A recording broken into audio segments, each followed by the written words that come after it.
함께 기도하겠습니다. 사랑의 아버지 하나님, 새 한 주를 시작하는 우리 사랑하는 모든 성도님들 주님 붙잡아 주시고 오늘도 함께 해주시기를 간구합니다. 예수님께서 제자들을 위하여 기도하셨듯 오늘도 부족한 종이 아버지 앞에 간구하오니 오늘도 성령으로 동행하여 주시고 모든 성도들의 삶 가운데 빛으로 함께하여 주옵소서. 예수님의 이름으로 기도드립니다. 아멘. 우리 찬송가 336장 함께 찬양하시겠습니다.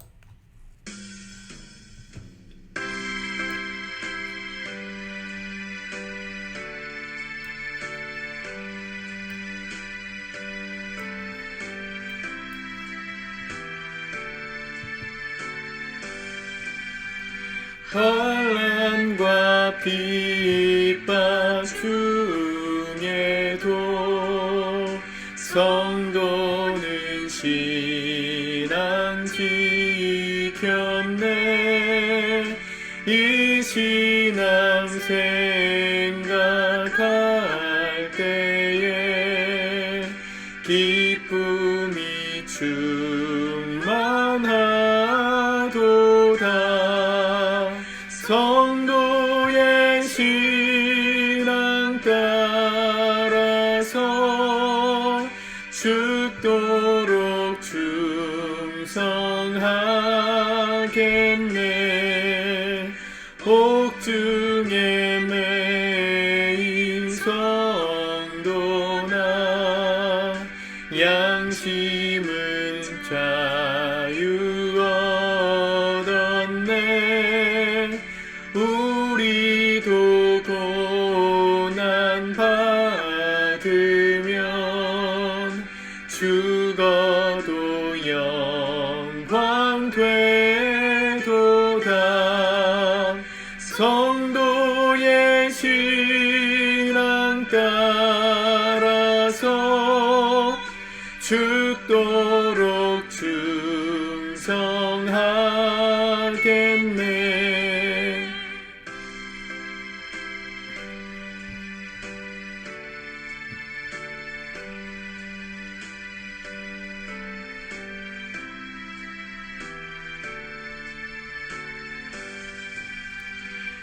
성도의 신앙 본받아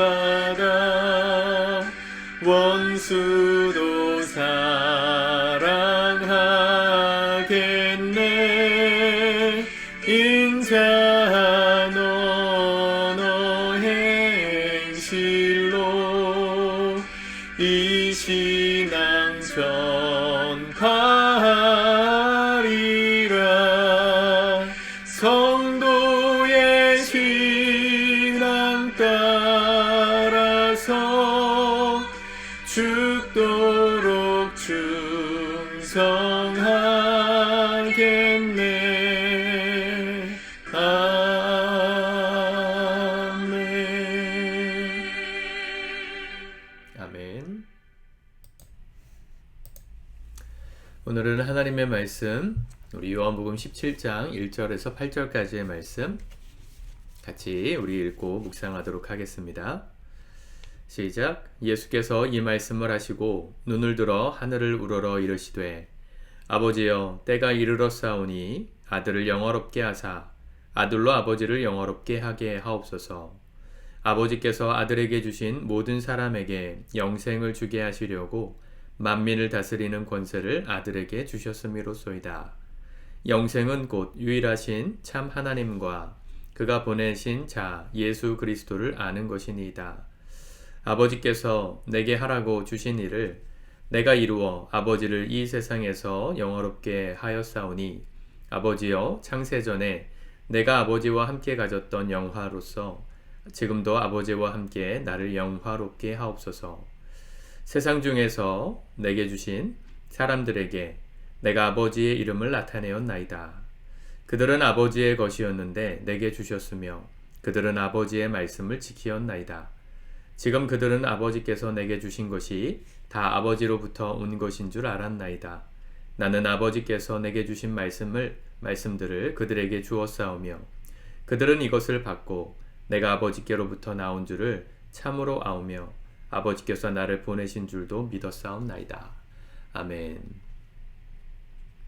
전통적으로 요한복음 17장 말씀은 겟세마네 동산에서 잡히시기 전에 하셨던 기도라고 알려져 있습니다. 다른 복음서들을 보면 예수님께서 겟세마네 동산에서 이 기도를 하실 때 수제자 3사람 또 12제자 모두가 다 졸고 있었다 그랬습니다. 예수님이 3번이나 와서 깨우시면서 나를 위해서 기도해달라. 내 마음이 죽게 되었다. 괴롭다. 그렇게 말씀하셨는데 제자들은 다 피곤해서 졸았습니다. 예수님께서 이 기도를 하신 내용들에 대해서 사도 요한만 깨어서 들었을 가능성은 별로 없습니다. 왜냐하면 다 졸고 있었다고 나머지 복음서에는 기록되어 있으니까요. 그래서 이 말씀은 성령의 계시로 주신 것으로 보통 해석합니다. 대표적인 말씀이 3절이죠. 영생은 곧 유일하신 참 하나님과 그가 보내신 자 예수 그리스도를 아는 것이니이다. 자, 이 표현을 보시면 영생, 하나님의 아들이신 예수님께서 이 땅에 오신 그 목적이 2절에서 모든 사람에게 영생을 주게 하시기 위함이었다고 하셨는데 그 영생이 무엇인가? 하나님과 유일하신 참 하나님과 그가 보내신 자 예수 그리스도를 믿는 것, 아는 것이니이다. 예수님께서 이렇게 기도하셨다면 굳이 예수 그리스도를 아는 것이다 이렇게 기도하지는 않으셨겠죠. 그래서 이 아주 레디컬한 그 자유주의 신학자들은 예수님의 진짜 하신 말씀이 무엇인가, 이 말씀 같은 경우는 지금 3절 같은 경우는 사도 요한이 성령의 계시로 직접 기록한, 그러니까 듣고 기록했다기보단 성령의 감동으로 기록한, 그래서 예수님이 직접 기도했다면 나를 아는 것이니이다 하면 될 텐데 요한이 썼기 때문에 예수 그리스도를 아는 것이니이다 이렇게 말했잖아요. 이런 것들은 다 빼고 진짜로 예수님이 하신 말씀이 뭔가를 가지고 세미나를 열었습니다. 지저스 세미나라고 아주 유명한 책으로도 나왔죠. 그 책을 보면요, 잔 도미닉 크로산인가요? 도미닉 크로산이라는 자유주의 신학자가 쓴 책을 보면 예수님께서 진짜로 하신 말씀이라고 객관적으로 평가되는 구절이 몇 구절 없습니다. 우리가 가진 사복음서 분량만큼이 되지가 않아요. 자, 이런 걸 가지고 성경의 진위 여부, 또 신뢰성, 이런 것들을 비판하는 사람들이 있지만 여러분, 무엇보다도 우리가 말씀을 통해서 깨달아야 되는 건 뭐냐면 이 말씀의 포커스입니다. 이 모든 성경이 가리키고 있는 핵심이 동일하다는 것에 주목하셔야 돼요. 사람들이 인위적으로 성경을 각본을 가지고 짜낸 그런 소설 같은 이야기라면 어디에선가는 분명히 충돌되는 지점들이 있어야 됩니다. 신학적으로. 그런데 모든 66권의 성경이 시대와 사람을, 조건과 환경을 다 달리해서 쓰여진 이 성경의 포커스가 거의 흐트러지지 않고 완벽하게 일치한다는 게 놀라운 것이죠. 하나님이 하신 일이라는 걸 증명하는 것이죠. 오늘 예수님이 제자들을 위해서 기도하시죠. 이 기도의 핵심이 뭐라고 생각하세요? 우리가 이 기도를 통해서 뭘 배울 수 있을까요? 저는 말씀을 읽으면서 예수님께서 이 땅에 몸을 입고 오셨던, 인생으로 사셨던 이 인생의 해석이 우리가 오늘 배워야 될 포인트라고 생각합니다. 예수님도 인간의 몸을 입고 이 땅에 오셔서 십자가에서 죽으시고 부활하셨어요. 사람이 몸을 입고 산다는 게 어떤 의미인가? 그걸 오늘 예수님의 기도를 통해서 정확하게 배울 수 있어요. 예수님은 원래 하나님의 아들이시죠.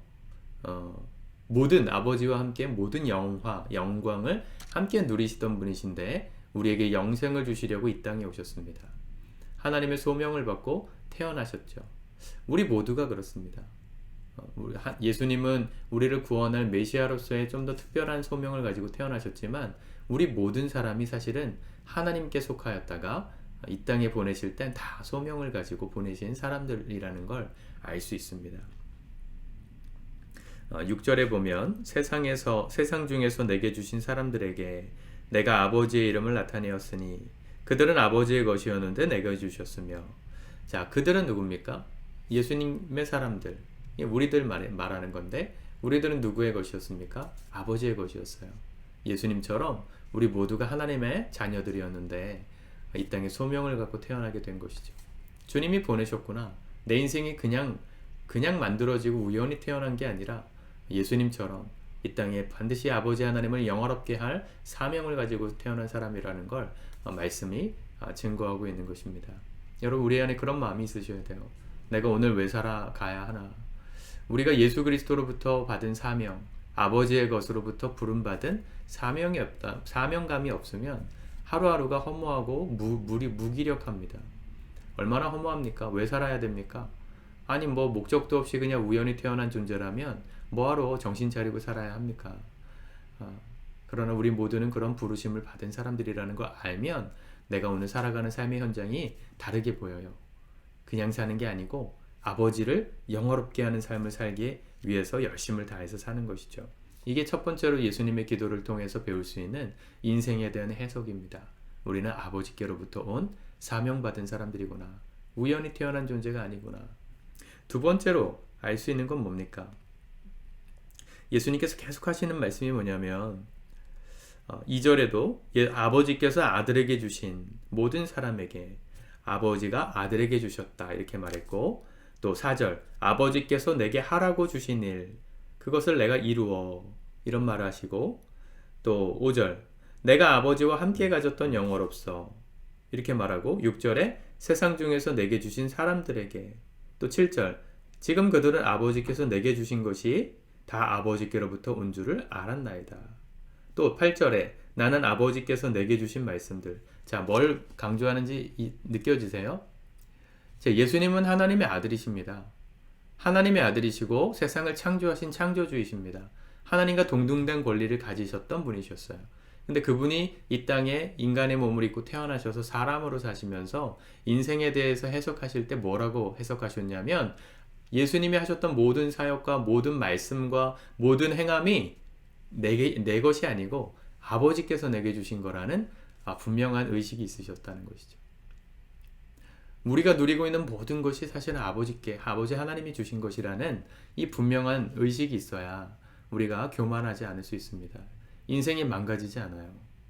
오늘 내가 누리고 살아가는 집, 자동차, 음식, 옷, 건강, 모든 삶의 여건들이 사실은 내가 만든 것 같지만 사실은 아버지 하나님께서 주신 겁니다. 그분이 내게 주셔서 하게 하신 일이고요. 그분이 내게 주셔서 감당케 하신 하루입니다. 모든 삶의 여건이 내 것인 줄 알고 살아요, 사람들이. 내가 이룬 줄 알아요. 그때 하나님 없이 그렇게 내가 이룬 줄 알며 사는 사람이 사실은 교만하게 되고 망하는 길로 가게 되는 것이죠. 여러분 꼭 기억하십시오. 우리는 주님의 것이었다가 소명을 가지고 이 땅에 태어난 겁니다. 아버지 하나님을 영화롭게 할 소명을 가지고. 그리고 지금 내가 누리고 있는, 내가 하고 있는 모든 일들과 삶들이 내게 아니고 아버지께서 내게 주신 것들을 누리고 있는 거라는 거. 그러니까 다 누구 거예요? 하나님 거예요. 우리는 뭐예요? 그분의 것을 빌려다가 쓰는 청지기들입니다. 이 청지기 의식이 없으면 우리 인생이 그때부터 타락하고 부패하는 겁니다. 다 내 것인 줄 알아요. 하나님 것인데 내 것인지 아니까 누구한테 나눠주는 것도 아까워요. 제가 가끔씩 마음이한테 교회 제 사무실에다가 이렇게 사다 놓은 초코 파이를 이렇게 하나씩 나눠주라고 이렇게 통을 아예 줍니다. 성도님도 하나씩 나눠드려. 그럼 아이가 그 나눠드리는 걸 되게 좋아해요. 막 이렇게 나눠드리는데 아이가 하나도 아까워하지 않아요. 왠 줄 아세요? 아빠로부터 받은 초코파이니까 자기 게 아니니까 나눠주는 게 어렵지 않아요. 근데 만약에 마음이가 그 자기 거라고 생각하면 나눠주겠습니까? 아니에요. 못 나눠줍니다. 하나 주는 거 아깝죠. 여러분, 우리가 그렇게 인생을 산다고요. 내게 지금 누려주고 있는 모든 삶의 자리가 다 내 것이고 부모가 주신 것이고 내가 노력해서 얻은 것이고, 물론 여러분들의 노력이 있었겠지만 그 모든 환경을 열어주신 하나님의 은혜가 없었다면, 주님의 것이 없었다면 우리가 누릴 수 있는 거 없는 거예요. 그걸 알고 살아야 아깝지 않습니다. 그걸 알고 살아야 하나님께 드릴 것들에 대해서 아깝지 않게 드릴 수 있어요. 왜냐하면 다 주고 나면 또 아버지가 또 다른 초코파이를 주실 걸 알거든요. 여러분, 이런 믿음이 있어야 우리 삶에 넉넉함이 생깁니다. 여러분, 월요일을 시작하는데 얼마나 피곤하십니까? 얼마나 지치십니까? 커피 한 잔을 사 먹어도 남이 사주는 거 얻어먹는 게 좋고, 내가 사주는 거 가끔씩 좋긴 하지만 너무 많이 사주면 나만 손해보는 거 아닌가 하는 아쉬운 마음이 들고, 또 주일에도 예배 드리면서 우리가 하나님께 헌금도 드리고 하잖아요. 헌금이 아까운 이유가 뭐예요? 여러분 우리 거라고 생각하기 때문입니다. 여러분 하나님께 받은 거라고 생각하면 다 드려도 아깝지 않아요. 왜냐하면 또 주실 거니까 다 드리고 나면. 여러분 그런 마음으로 사셔야 인생이 행복한 겁니다. 예수님도 그렇게 사셨어요. 우리는 당연히 이렇게 고백해야 되는데 예수님이 이렇게 고백하실 이유가 없으세요. 그분이 하나님의 아들이시고 세상을 창조하신 창조주이신 걸요. 다 주님의 것인데 왜 아버지께 받았다는 이런 고백을 하십니까? 이게 우리가 가져야 될 자세이고 본분이기 때문에 가르쳐 주시는 것입니다.